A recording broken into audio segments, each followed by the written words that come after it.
Well, good evening, everyone.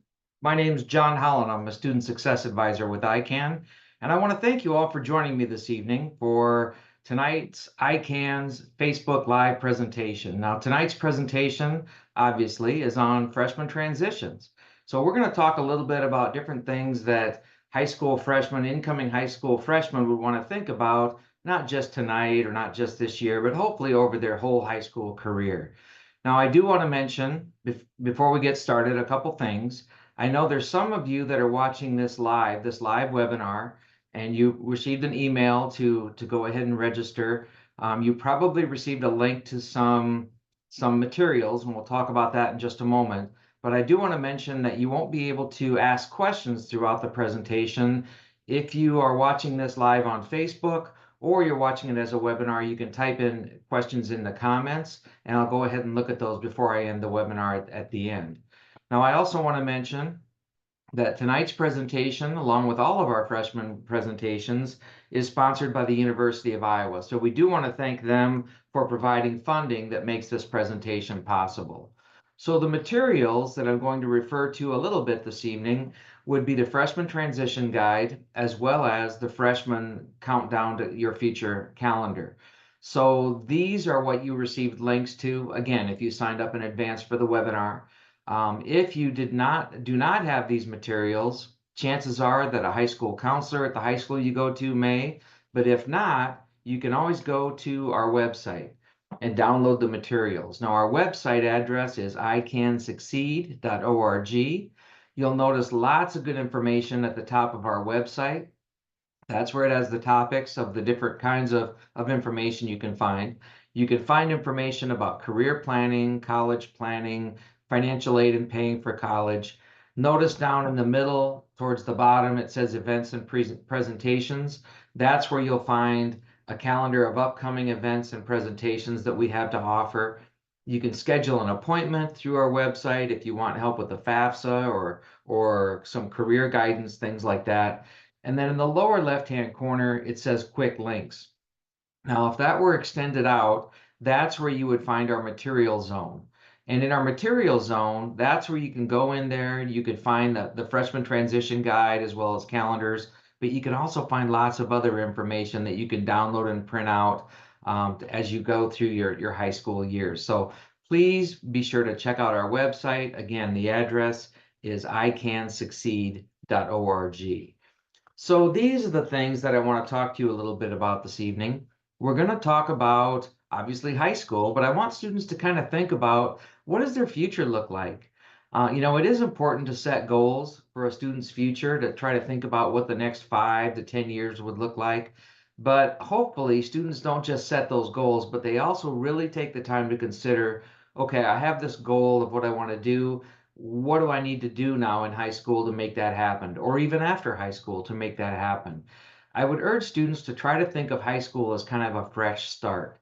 The last 8 years have basically been out there to prepare a student for the next 4 years, and the next 4 years are out there to help a student prepare for whatever it is they want to do once they graduate from high school.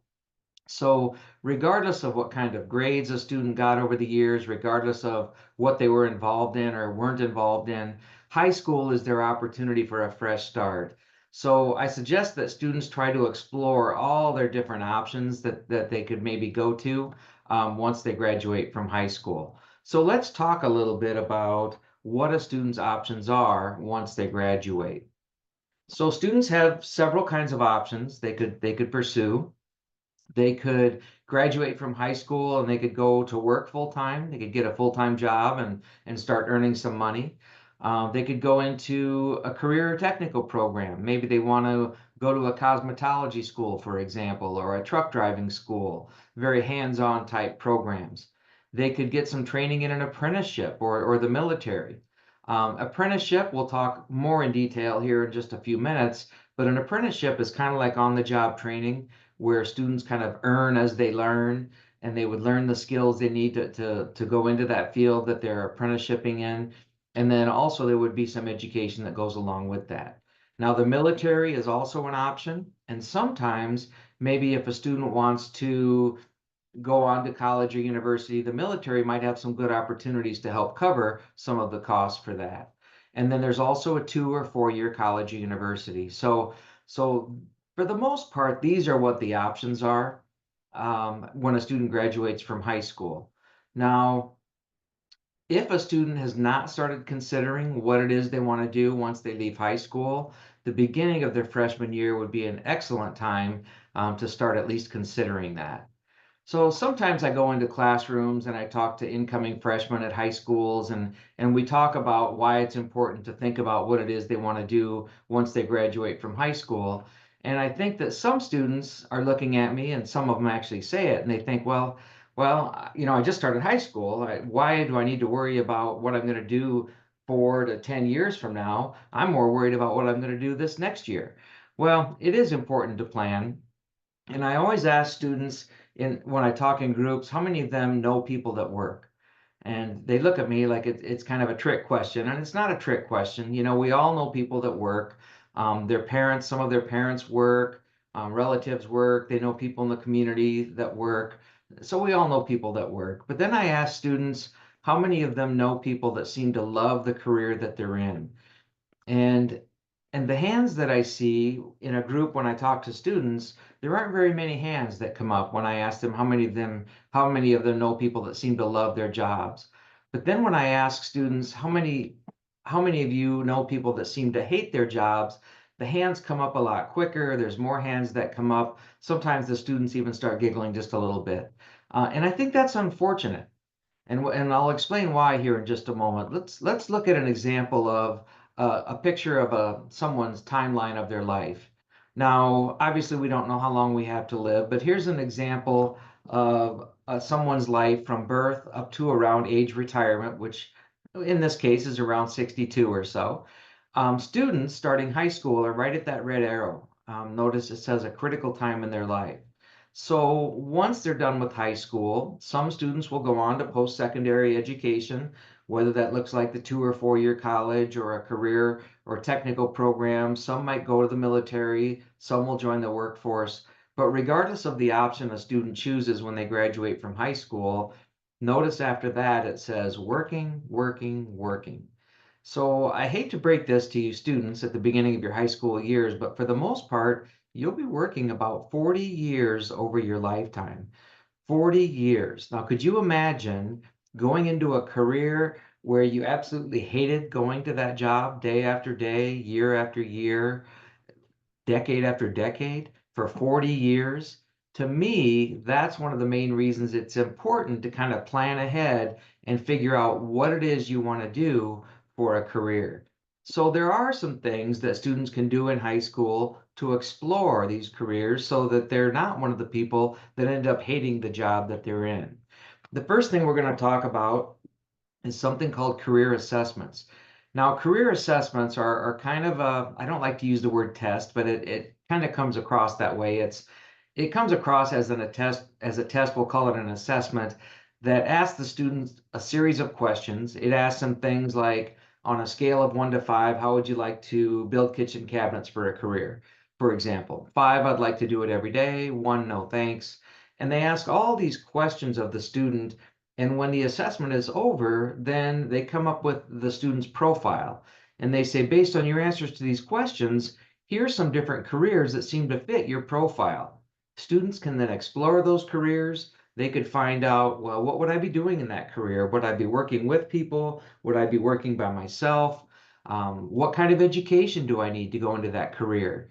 Do I have to get a 4 year degree or a doctorate degree, just for example? They could find out how much money could they expect to earn. Could I expect to earn $40,000 a year, or could I expect to earn $140,000 a year? And students don't just have to look at the careers that fit their profile. They could research any number of different careers through these assessments.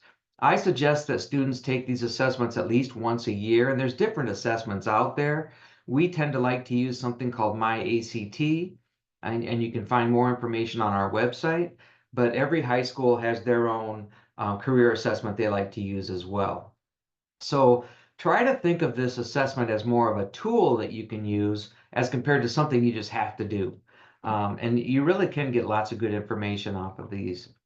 Another thing that I think is important for students to do in high school is do some job shadowing. A lot of the students I talk to, they seem to think they have a pretty good idea of what specific career they want to go into. Go and job shadow someone working in that field.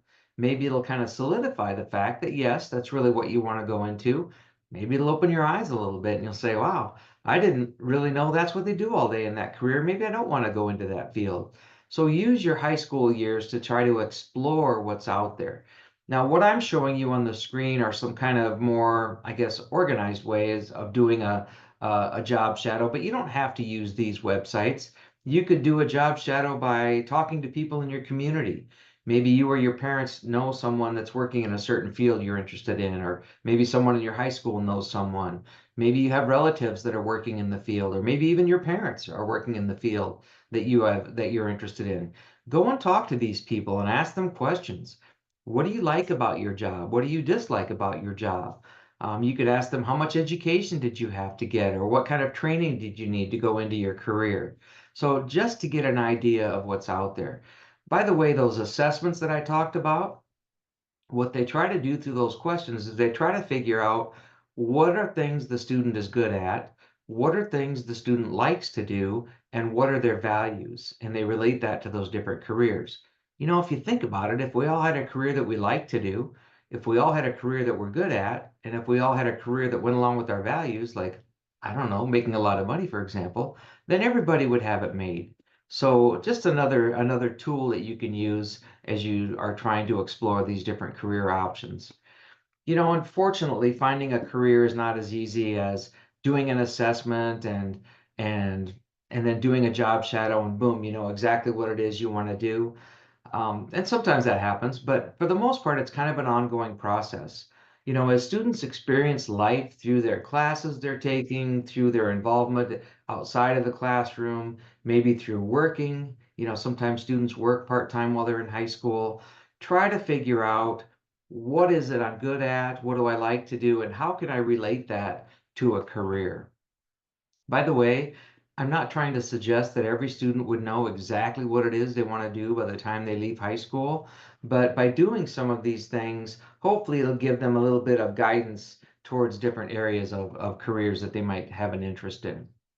The world's kind of changed a little bit since I was in high school. Back when I was in high school, probably about 30% of all the careers required some kind of education or training. And by the way, I know it says 1973 on here. I will let you know that I was not in high school yet in 1973, just so you know. But for today's students, now it's more like 70% of most of the jobs and careers in the state require some form of education and training beyond high school. So again, just some things to kind of keep in mind. If a career doesn't require any kind of education or training to go into that career, if a person ever wants to advance or be promoted, that's usually going to entail some more education. So ideally, in an ideal world, students would think about, okay, what career or careers am I interested in? And then look at, okay, I know that I'm interested in that career. What kind of education or training do I need so I can actually make that happen? Because as we're going to see, not every career requires all the same education or training. Here are your education and training options. Notice it starts out with an apprenticeship or career training program. And again, we'll talk about that in just the next slide or two. But it's like I said before, it's kind of like on the job training. There's certificate or diploma programs. You can see that would be 3 months to a year. Maybe a student wants to go to a truck driving school. Maybe they want to learn to be a CNA, certified nursing assistant, just for example. Then there's associate's degrees. Now, associate's degrees would be 2 years, and there's two different kinds that you can access. There's what we call a career or technical associate degree, or there's what we call a 2-year transfer. So with the technical programs, students can go for 2 years. They can learn the specific skills and knowledge they need to go right into the workforce once they graduate. Some examples could be things like dental hygiene, auto body, automotive maintenance, usually very hands-on type programs. Or they could go to a community college for 2 years with the idea of transferring on to a 4-year college or university. By the way, all those types of careers on not careers, of education and training on the left-hand side, a student could obtain at a community college, for example. Now, the apprenticeship, that's on the job training, but classes, there is some education that goes along with that, and those can usually be found through a community college.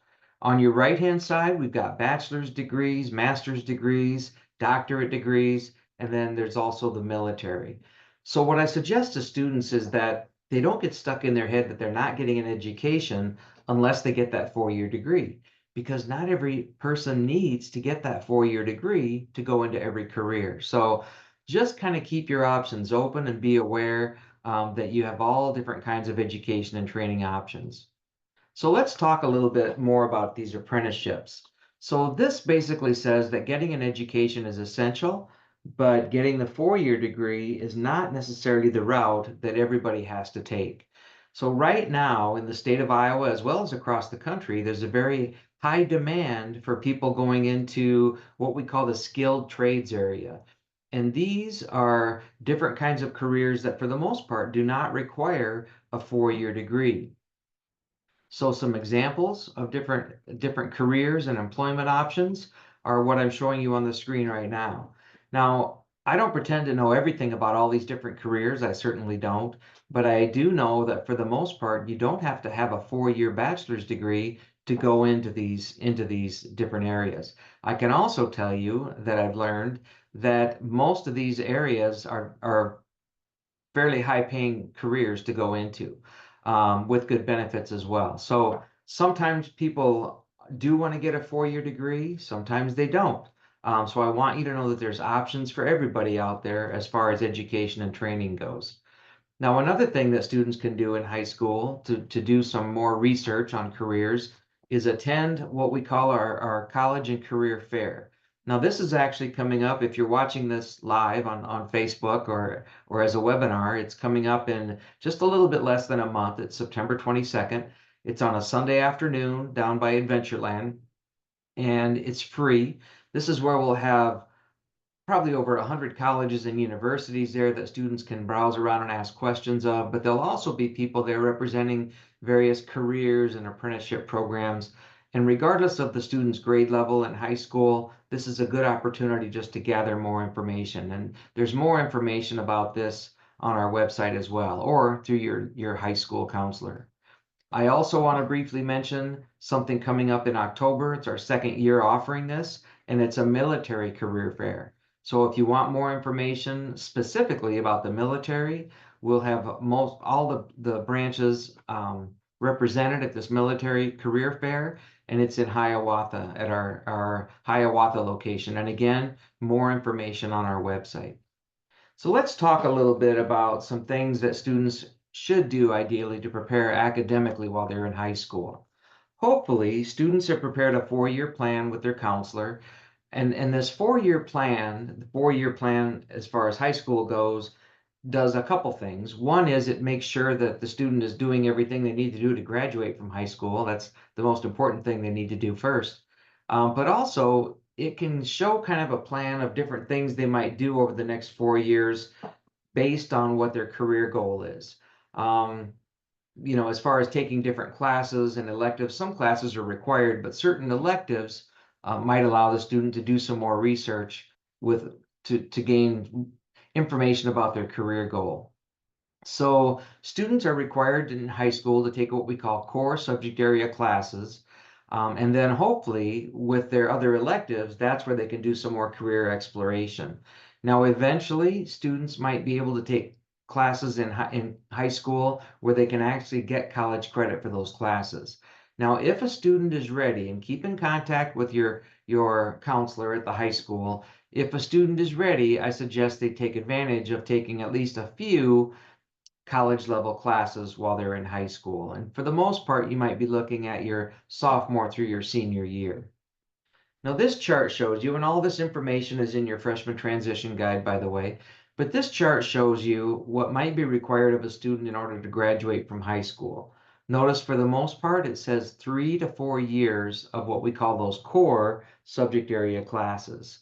Now, this chart shows you what's recommended that a student take in high school for what we call optimum preparation. So this is for optimum college preparation. Now notice for the most part now it says 4 years for most of these classes. Now that doesn't mean that every college requires 4 years of all these classes, but what it means is that regardless of what a student's plans are, ideally this is what they would take. Even if a student wants to join the workforce or go into an apprenticeship program, they're still going to have to be able to communicate. They're going to have to be able to problem solve. So the more of these core subject area classes a student takes, the better off their chances are of doing what they want to do when they graduate. And also, sometimes a student might change their mind throughout their high school year. So I suggest taking as many of these courses as you can, and you'll have a lot of options once you graduate. So let's talk briefly about grades. This chart shows you three different students, and it shows you what their grade level is every year of high school, freshman through senior. And on the right, it shows what their cumulative grade point average is once they graduate.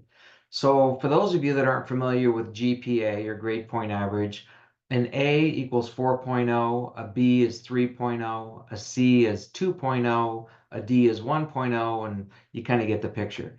So this chart shows the first student on the top doing so-so the first couple of years of high school. They got between a C and a B with a 2.5. Their junior and senior year, they kind of buckled down a little bit, got straight Bs and then a 3.5. But you can see that because of those first 2 years where they probably could have done a little bit better, that cumulative stayed below a B average. That student in the middle did very well the first 3 years of high school. Straight Bs, a B plus, and then you can see their senior year, they kind of slacked off just a little bit with a 2.5.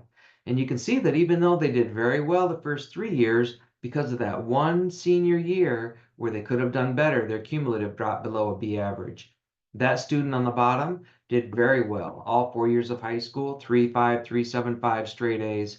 And you can see how that reflects over there on the right-hand side. So a couple things I want to mention. For the most part, every freshman that I'm talking to has a blank grade point average as far as their high school transcript goes.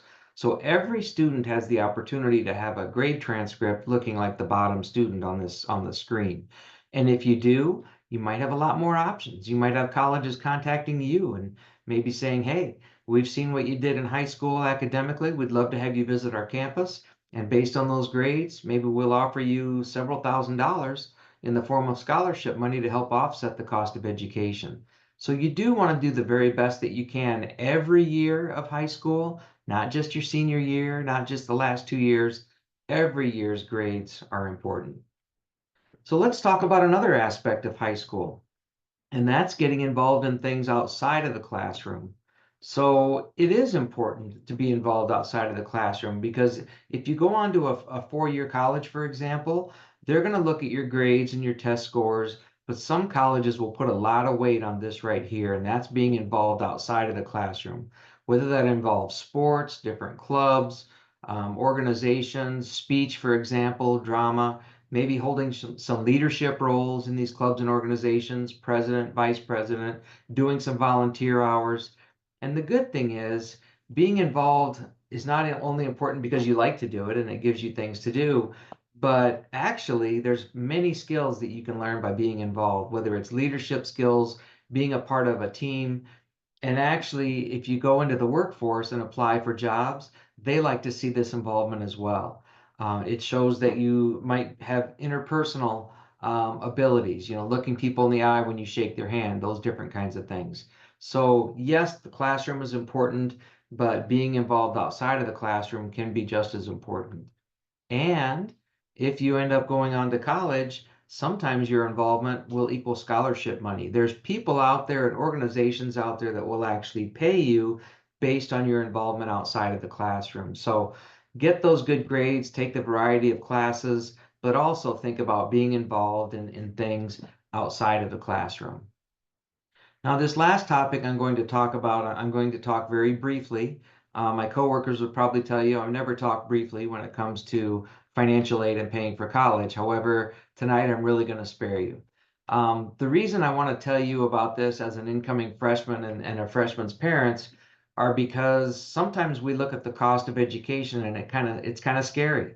It looks pretty expensive, and college can seem to be expensive, but I want you to know that there is financial aid out there to help a student offset the cost of education. During their senior year, there's an application they'll fill out where they automatically apply for federal and state grants. That's money you don't pay back, and it tells what their eligibility is for student loans. Whenever I talk about financial aid, my main goal is to keep that loan debt down. So as a parent of an incoming freshman or a freshman student, there are some things that you can do in high school to keep loan debt down. And the main thing you can do is everything I just talked about. Get those good grades, take a variety of classes, be involved in those extracurricular activities, and you might get scholarship money to help you offset the cost of education and keep that loan debt down. And there's more information on our website too about financial aid and saving for college, by the way, as well. Scholarships, that's where I just mentioned that it's scholarship money based on different things, academics, your leadership, community service, all those things can help you get scholarships if you end up going on to college. This may not seem so important right now to a high school freshman or the parent of a freshman, and that's keeping track of the things you're involved in high school. You're just starting high school. But eventually you'll want to jot all these things down because in about 4 years, when you're starting to need to keep track of all this information, or 3 years, and apply for scholarships, it can be hard to remember. When was I president of that club? How many volunteer hours did I put in? So keep track of that information. And you can see at the bottom of the screen that we actually have an activities resume template where it's basically just like going in and filling in the blanks. So be sure to keep track of what you're involved in throughout your high school years. So that brings me to the last slide of the presentation this evening, and that's our website again, which is icansucceed.org. I know I talked fairly quickly and I threw out a lot of information in a relatively short amount of time, but please feel free to reach out to ICANN. You have our Facebook page probably. You might be watching it on Facebook. You can message us. You can call our toll-free number. And you can even make an appointment and visit with one of us about some of these topics we talked about. So thank you for joining me or watching this as a recording, and have a good high school year.